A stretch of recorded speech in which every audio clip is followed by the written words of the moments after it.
بسم اللہ الرحمن الرحیم۔ السلام علیکم۔ حقیقت آفیشیل ٹی وی 3 کے ناظرین کو خوش آمدید کہتے ہیں۔ آج کی ہماری ویڈیو کا جو موضوع ہے وہ ہے ٹیپو سلطان کے حوالے سے ڈسکس کریں گے ویڈیو کے اندر۔ سلطان فاتح علی خان شہاب المعروف ٹیپو سلطان 4 مئی کو سرنگا پٹم کی ٹوٹی ہوئی فیصل تلے انگریزوں سے لڑ کر جام شہادت نوش کرنے والا اسلام کا جیالہ سپاہی، ہمارا وہ عظیم ہیرو جسے ہم بھلا چکے ہیں، کاش یہ تازہ لبرل ہوا نواز شریف اس عظیم حکمران کے یوم شہادت پر چھٹی کا اعلان ہی کر دیتا، مگر نہ صاحب، یہ تو وہ حکمران ہیں کہ اپنے مغربی آقاؤں کے اشارے پر حضرت اقبال رحمت اللہ علیہ کے یوم وفات کی چھٹی ختم کر دیتے ہیں اور قوم کے لیے اس رنج و الم والے دن بھی کہتے ہیں کہ کام کرو، تو ان کو ٹیپو سلطان کے یوم شہادت کی چھٹی کہاں ہضم ہوگی؟ انہیں مغربی آقاؤں سے لڑتے ہوئے تو سلطان شہید ہوئے تھے جو اب پاکستان پر حکمرانی کر رہے ہیں۔ ہمارے مغرب زدہ حکمران تو وطن کے اس بطل عظیم کا اصل نام تک اپنی قوم کے نوجوانوں کو نہ بتاتے ہیں تو چھٹی کہاں دیں گے؟ شیر سلطان فاتح علی خان شہابو ٹیپو سلطان نے 1782 میں تخت سنبھالا اور 1799 میں جام شہادت نوش کیا۔ وہ محض 15 سال کی عمر سے وہ فوج کو کمان پا کر فتوحات حاصل کرنے لگے۔ ٹیپو سلطان کو صنعت و عرفت اور سائنس سے بہت دلچسپی تھی۔ انہوں نے تاریخ انسانی میں پہلی مرتبہ راکٹ کا فوجی استعمال کیا۔ وہ راکٹ کے استعمال کے لیے ایک ہدایتی کتاب فتح المجاہدین بھی لکھی۔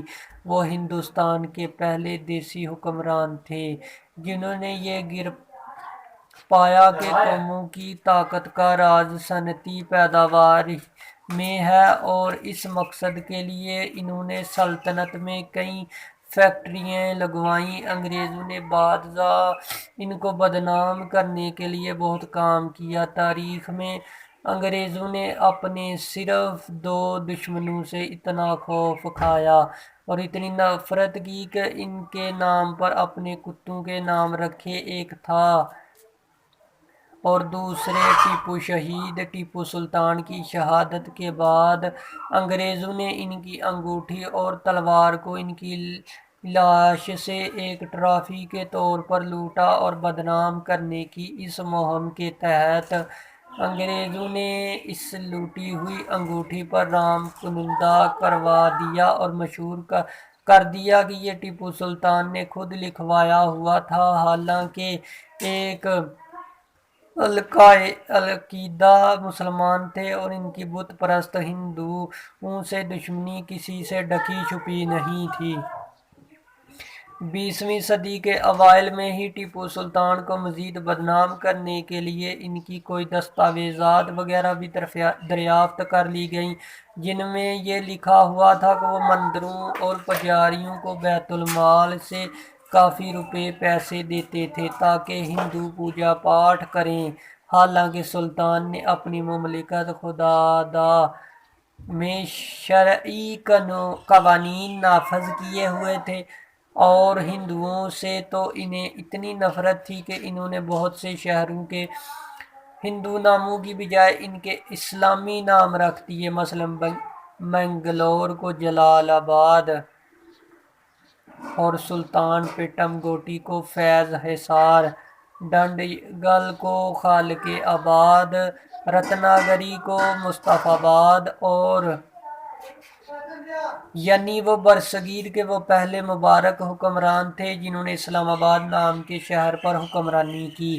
لیکن یہ سب پروپیگنڈا اس ظلم کے مقابلے میں بہت کم ہے جو ہم سب کے ذہنوں میں ٹیپو شہید کی شخصیت کے بارے میں بنا دیا گیا۔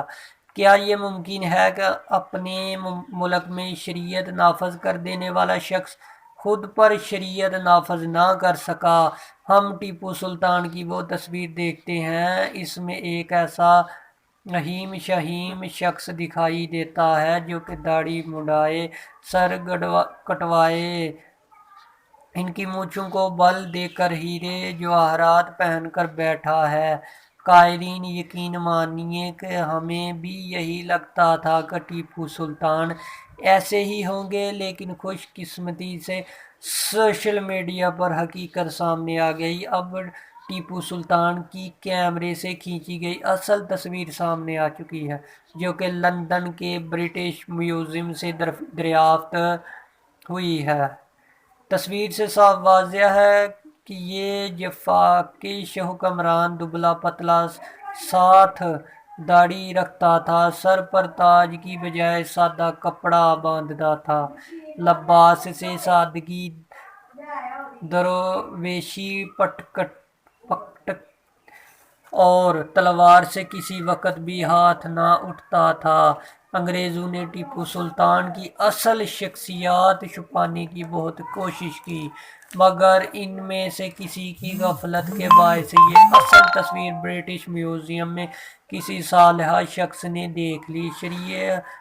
شعری حالیہ دیکھ کر اس تصویر میں دلچسپی ہوئی تو اس کے نیچے لکھی مٹی مٹی سی دھندلی سی عبارت پڑھنے کی کوشش کی۔ ہزار کوشش کے بعد اس نے عبارت پڑھی تو دنگ رہ گیا۔ اس نے تصویر کے نیچے دیکھا کہ یہ امیر ٹیپو کی تصویر ہے۔ شاید تحقیر کی خاطر فوٹوگرافر نے ٹیپو کے آگے نام بگاڑ کر ٹپ لگا دیا ہوگا۔ ہم نے یہ تصویر مختلف الخیال الحباب کو دکھائی تو صالحہ ذہن رکھنے والوں نے بغیر کسی توقف کے اس بات کی گواہی دی کہ یہی سلطان شہید کی اصلی تصویر ہوگی۔ ان کی مجاہدانہ شخصیات سے یہی میل کھاتی ہے، لیکن انگریزوں کے غلام لبرل طرح طرح کے اعتراضات کرنے لگے۔ ایک نے کہا کہ ٹیپو سلطان